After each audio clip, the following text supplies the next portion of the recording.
हमारे डैशिंग गृह मंत्री भाजपा के माजी राष्ट्रीय अध्यक्ष माननीय अमित जी शाह आप यहां पधारे हैं। मैं आपसे अनुरोध करती हूं कि आप उपस्थित जनों को संबोधित करें।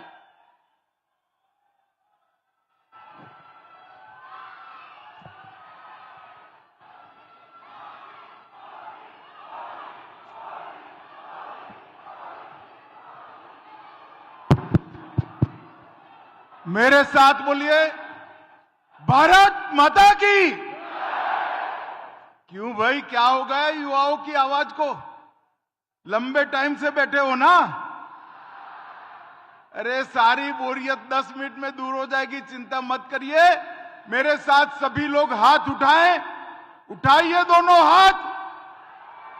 विकसित भारत के संकल्प की मुट्ठी भींचिए और प्रचंड आवाज से बोलिए, भारत माता की, भारत माता की। जय जय जय जय जय शिवाजी, जय जय जय जय जय भवानी। आज इस विशाल युवा संगम में पूरे उत्तरी महाराष्ट्र से आए हुए सभी युवा साथियों को मैं मन पूर्वक नमस्कार कर आपका स्वागत करता हूं। मेरे साथ मंच पर उपस्थित सम्माननीय देवेंद्र फडणवीस जी, श्रीमान चंद्रशेखर बावनकुळे जी, श्री गिरीश भाऊ महाजन जी, श्री उन्मेष पाटिल जी, बहन रक्षाताई खड़से जी, और आज इस युवा सम्मेलन में आए हुए मेरे जिगर के टुकड़े जैसे युवा भाइयों और बहनों, आप सभी को नमस्कार। मित्रों, सबसे पहले मैं महान महाराष्ट्र की भूमि पर हिंदवी स्वराज के संस्थापक और जिनके उपकार से ये देश कभी मुक्त नहीं हो सकता, वो शिवाजी महाराज को प्रणाम कर मेरी बात की शुरुआत करना चाहता हूं। शिवाजी महाराज ने सबसे पहले लंबे कालखंड के बाद इस देश के स्व की भावना को जगाने का काम किया और आज देश आजाद बनकर दुनिया के सामने सम्मान के साथ खड़ा है। उसकी नींव डालने का काम शिवाजी महाराज ने किया था। मित्रों, आज जब मैं यहां आया हूं तब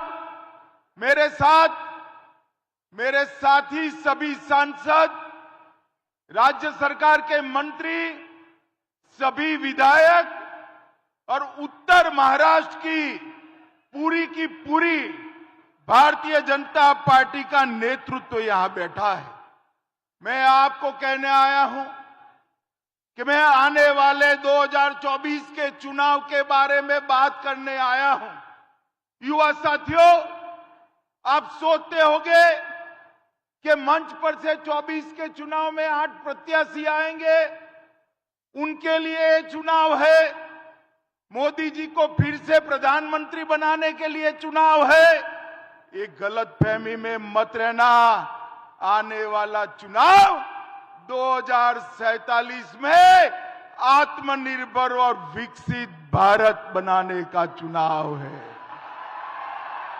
2047 में मंच पर से बहुत कम लोग होंगे, मगर मंच के सामने जो मेरे युवा साथी है, सारे के सारे 2047 में होंगे। ये चुनाव आपका चुनाव है, ये चुनाव भारत के युवाओं का चुनाव है, ये चुनाव भारत के भविष्य का चुनाव है। भारतीय जनता पार्टी को वोट, इसका मतलब युवाओं के उज्जवल भविष्य को वोट। भारतीय जनता पार्टी को वोट, इसका मतलब महान भारत की रचना को वोट। और भारतीय जनता पार्टी का वोट का मतलब मोदी जी को तीसरी बार प्रधानमंत्री बनाने के लिए हो। आप में से कई लोग पहली बार वोट करेंगे। मैं वो युवा साथियों को विशेषकर कहने आया हूं, आपका वोट वो पार्टी को दीजिएगा जो पार्टी भारत माता को विश्व गुरु के स्थान पर बिठा पाए, महान भारत की रचना कर पाए। आपका वोट लोकतंत्र को मजबूत करने वाली पार्टियों को दीजिएगा। भाई और बहनों, युवा साथियों, मुझे बताइए, जो पार्टियां अपने पार्टी के अंदर लोकतंत्र नहीं रखती, परिवारवाद से चलती है, वो पार्टियां देश के लोकतंत्र को मजबूत कर सकती है क्या? जोर से बोले, कर सकती है क्या? ये मोदी जी की खिलाफत करने वाली सभी इंडी अलायंस की पार्टियां, घमंड या गठबंधन की पार्टियां, परिवारवादी पार्टियां हैं। मैं आपको अभी साबित कर देता हूं। भाई मीडिया वाले जरा सेट शूट कर बैठ जाओ तो जरा प्लीज बैठ जाइए, मैं यहीं खड़ा रहने वाला हूं। ये जो मोदी जी के सामने जो पार्टियों का गठबंधन बना है वो कौन है? कांग्रेस पार्टी सोनिया गांधी को, राहुल गांधी को प्रधानमंत्री बनाना है, उद्धव ठाकरे को, आदित्य ठाकरे को मुख्यमंत्री बनाना है, शरद पवार जी को बेटी को मुख्यमंत्री बनाना है, ममता दीदी को भतीजे को मुख्यमंत्री बनाना है, स्टालिन को उसके बेटे को मुख्यमंत्री बनाना है। इसमें आपके लिए कोई नहीं है भाई। मुझे बताओ, आपके लिए है? कोई है? अरे क्या नहीं है यार, आप सोते नहीं हो। आपके लिए नरेंद्र मोदी है, भारतीय जनता पार्टी। मेरे देश के युवाओं के भविष्य के लिए नरेंद्र मोदी जी ने पूरे 130 करोड़ मतदाताओं के सामने विकसित भारत का लक्ष्य रखा है, महान भारत का लक्ष्य रखा है। मोदी जी ने ये 10 साल के अंदर भारत को सुरक्षित करने का काम किया है। मैं आपको बताता हूं, ये 10 साल तक सोनिया मनमोहन की सरकार थी। आए दिन बम धमाके होते थे। पाकिस्तान से आलिया, मालिया, जमालिया आकर बम धमाके कर भाग जाते थे, कोई जवाब नहीं देता। मोदी जी आए, उरी में और पुलवामा में पराक्रम किया आतंकवादियों ने। 10 ही दिन के अंदर पाकिस्तान के घर में घुसकर सर्जिकल स्ट्राइक और एयर स्ट्राइक कर आतंकवादियों का सफाया। ये धारा 370, मुझे बताओ युवाओं, ये कश्मीर हमारा है या नहीं है? जोर से बोलो, है या नहीं है? ये कश्मीर भारत का हिस्सा है या नहीं है? ये धारा 370, मोदी जी कश्मीर को भारत के साथ जुड़े। एक कांग्रेस पार्टी धारा 370 को 70 साल से लटकाती रही। ये हो जाएगा, वो हो जाएगा। अरे आपने मोदी जी को दूसरी बार प्रधानमंत्री बनाया। मोदी जी ने 5 अगस्त 2019 को धारा 370 को समाप्त कर दिया। अरे राहुल बाबा को जानते हो ना? जानते हो या नहीं जानते हो राहुल बाबा को? पार्लियामेंट में मुझे बताते थे धारा 370 मत हटाओ, कश्मीर में खून की नदियां बह जाएगी। अरे राहुल बाबा, धारा 370 हट गई, 5 साल हुआ, खून की नदियां छोड़िए, कंकड़ चलाने की किसी की हिम्मत नहीं है। कंकड़ मोदी जी ने देश को सुरक्षित करने का काम किया है। इस देश को आतंकवाद और नक्सलवाद से मुक्त कराने का काम किया है। और मोदी जी ने देश को समृद्ध बनाने का काम किया है। भाई और बहनों, मनमोहन जी जब प्रधानमंत्री बने, कांग्रेस ने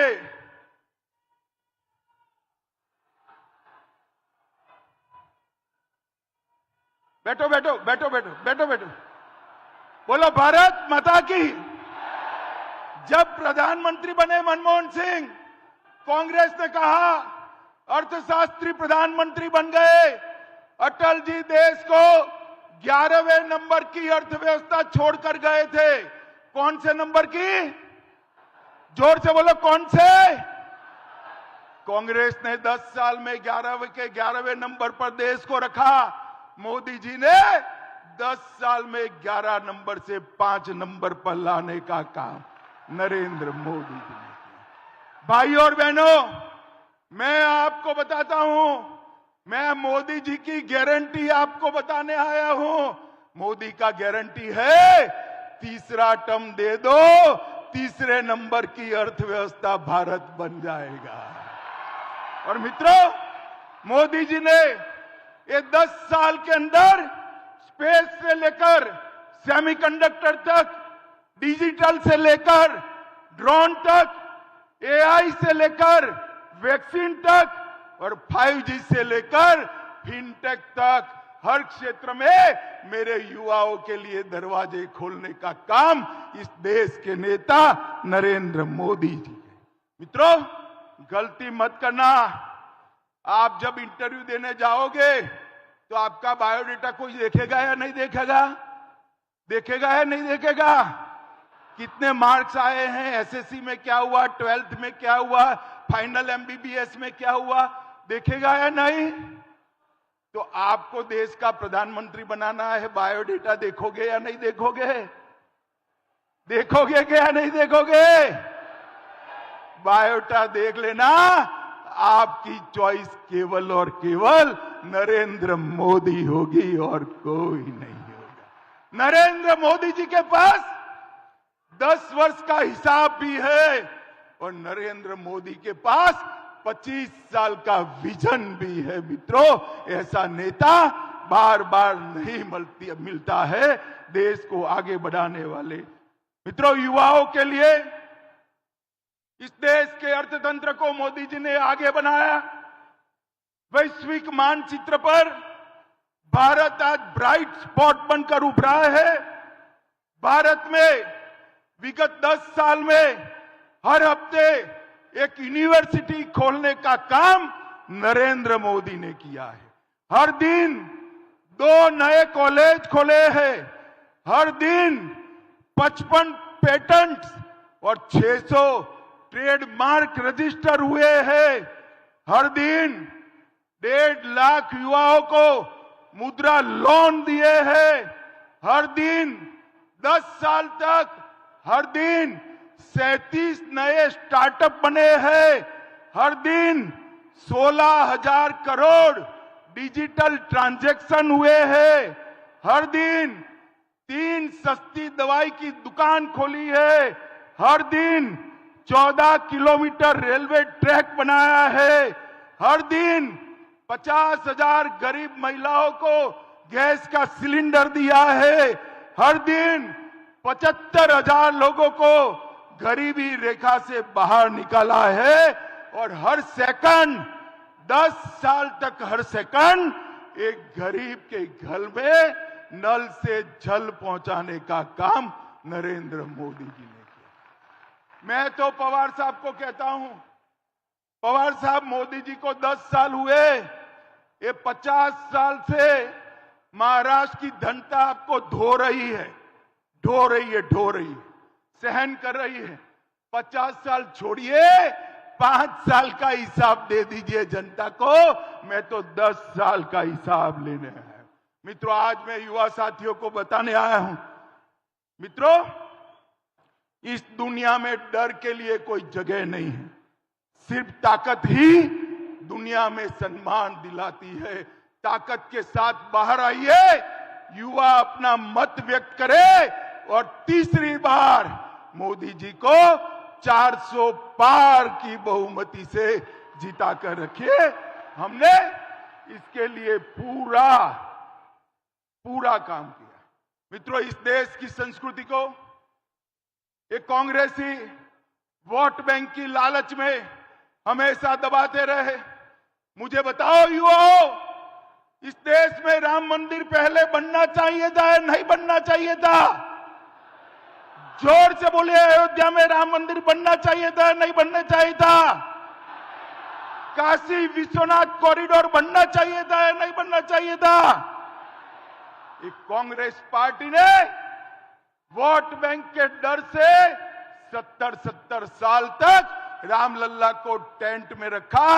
मोदी जी ने भूमि पूजन भी करा और प्राण प्रतिष्ठा कर कर अयोध्या में श्री राम को भव्य घर भी दिया। मोदी जी ने शिवाजी महाराज के समय काशी विश्वनाथ का मंदिर औरंगजेब ने तोड़ा था, मोदी जी ने काशी विश्वनाथ कॉरिडोर इतने सालों के बाद बनाने का काम किया। 1 रैंक 1 पेंशन 40 साल से अटका कर लगा था, मोदी जी ने देने का काम किया। और बहुत सारी युवा साथी यहां पर बैठी हैं, बच्चियां बैठी है, आप तैयारी कर लो, भाषण करने की 33% सीटें विधानसभा और लोकसभा में आपके लिए रिजर्व कर दिया गया है। मातृशक्ति को सम्मान देने का काम मोदी जी ने किया। ट्रिपल तलाक को मोदी जी ने समाप्त करने का काम किया और एक साथ 80 करोड़ लोगों के जीवन में उजाला भरने का काम किया। 80 करोड़ से ज्यादा लोगों को हर महीना हर व्यक्ति 5 किलो अनाज मुफ्त दिया। 12 करोड़ से ज्यादा टॉयलेट बनाकर गरीब बच्चियों और माताओं को सम्मान के साथ जीने का अधिकार दिया। 12 करोड़ लोगों को गैस का सिलेंडर दिया। 4 करोड़ लोगों को घर दिया। 14 करोड़ लोगों को नल से जल दिया और 11 करोड़ से ज्यादा किसानों को हर साल 6,000 रुपया देने का काम मोदी जी ने किया। मेरे युवा साथियों, मुझे बताओ, आप सभी को कोरोना का टीका लग गया है नहीं लगा है? जिसको वैक्सीन लगाओ जरा हाथ ऊपर करो तो। सबको लगा है ना? 25 पैसा भी देना पड़ा है। मोदी जी ने कॉफी पिलाकर वैक्सीन दिया ना। और दुनिया भर में वैक्सीन का सर्टिफिकेट मिलते मिलते 6 महीना होते थे। मोदी जी ने टेक्निक का उपयोग कर वैक्सीन लगाते ही आपके मोबाइल पर मोदी जी का हंसता हुआ फोटो के साथ सर्टिफिकेट भी भेजने का काम कर दिया। 130 करोड़ लोगों को 200 करोड़ से ज्यादा टीका लगाकर भारत को कोरोना से मुक्त करने का काम नरेंद्र मोदी जी ने किया। और दुनिया के 100 देशों के अंदर वैक्सीन भेजकर भारत को विश्व मित्र बनाने का काम मोदी जी ने किया। भाइयों और बहनों, मोदी जी भविष्य के भारत के लिए तैयार है।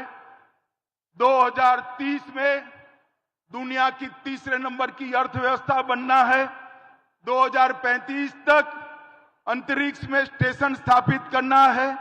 2036 में ओलंपिक की मेजबानी करनी है और 2040 में चंद्रमा पर भारतीय को भेजकर मून मिशन को तय करने का काम नरेंद्र मोदी जी ने तय कर दिया है। ये भविष्य के साथ आगे बढ़ रहे हैं। एक और मोदी जी चंद्रमा पर चंद्रयान लॉन्च कर रहे हैं। दूसरी ओर सोनिया जी 20वीं बार राहुल बाबा को लॉन्च करने का प्रयोग कर रही है। ये राहुल यान है ना, राहुल यान 19 बार लॉन्च हुआ मगर पहुंचा ही नहीं। 20वीं बार प्रयास चालू है। मुझे बताओ भाई और बहनों, ये परिवारवादी पार्टियों को वोट देना है या नरेंद्र मोदी जी को वोट देना है? जोर से बोलो और जोर से बोलो। ये महाराष्ट्र में 3 पहियों वाली एक ऑटो चलती है जिसका नाम महाविकास अघाड़ी है। ये ऑटो के तीनों पहिए पंक्चर है। अब मुझे बताओ, महाराष्ट्र को पंक्चर वाली ऑटो विकास दे सकती है क्या?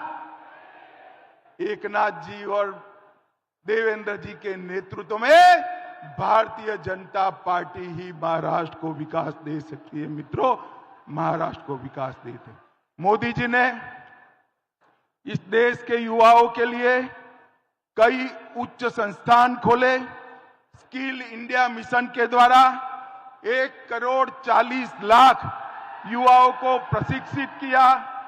आईआईटी की संख्या में 10,000 से 15,000 किया और 1,17,000 स्टार्टअप नरेंद्र मोदी जी ने बनाए और 41,000 पेटेंट सिर्फ 22-23 में निश्चित करने का काम भारत के युवाओं ने किया।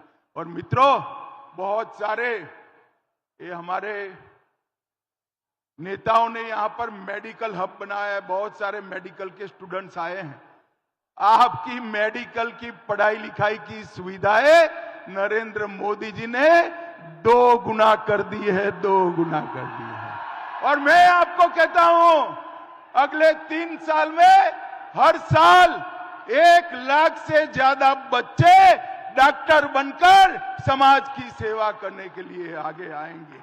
मुद्रा योजना के माध्यम से 24 लाख करोड़ का लोन दिया और पूरे देश को विकास के रास्ते पर मोदी जी ने आगे बढ़ाया। मित्रों, आपके सामने 2 विकल्प, अपने बेटे बेटी भतीजियों का कल्याण करने वाला इंडिया अलायंस और देशभक्तों की टोली जैसा मोदी जी के नेतृत्व में एनडीए का अलायंस भारतीय जनता पार्टी। मोदी जी ने तय किया है महान भारत की रचना करेंगे और उन्होंने एक ट्रेलर तो दिखाई दिया। G20 में पूरे देश के राष्ट्राध्यक्ष महात्मा गांधी की समाधि पर फूलमाला चढ़ाने के लिए एक साथ आकर मोदी जी के वैश्विक नेतृत्व को स्वीकार किया है। मुझे बताओ युवा साथियों, सभी लोग वोट करने जाएंगे? जरा जोर से बोलो, अगले चुनाव में सभी लोग वोट करने जाएंगे? अकेले नहीं, माता पिता बहन भाई के साथ जाएंगे? कमल के निशान पर बटन दबाएंगे? मोदी जी को 300 पार कराएंगे? महाराष्ट्र में 45 पार कराएंगे? देश में 400 पार कराएंगे? तो मेरे साथ दोनों हाथ उठाइए, 400 पार के विश्वास की मुट्ठी बींचे और प्रचंड आवाज से बोलिए, भारत माता की, भारत माता की, भारत माता की, वंदे। और अंत में शिवाजी महाराज का जयकारा लगाइएगा, जय जय जय जय जय शिवाजी, जय जय जय जय जय भवानी। आप सभी का बहुत बहुत धन्यवाद, नमस्कार, प्रणाम। माननीय गृह मंत्री जी, आपके इस मार्गदर्शन से युवाओं में सकारात्मक और विश्वासपूर्ण वातावरण है। आपके इस मौलिक संवाद के लिए हम आपके आभारी हैं, कृतज्ञता व्यक्त करते हैं। आभार प्रदर्शनासाठी मी जिल्हाध्यक्ष ज्ञानेश्वर पाटील यांना विनंती करते की त्यांनी यावं आणि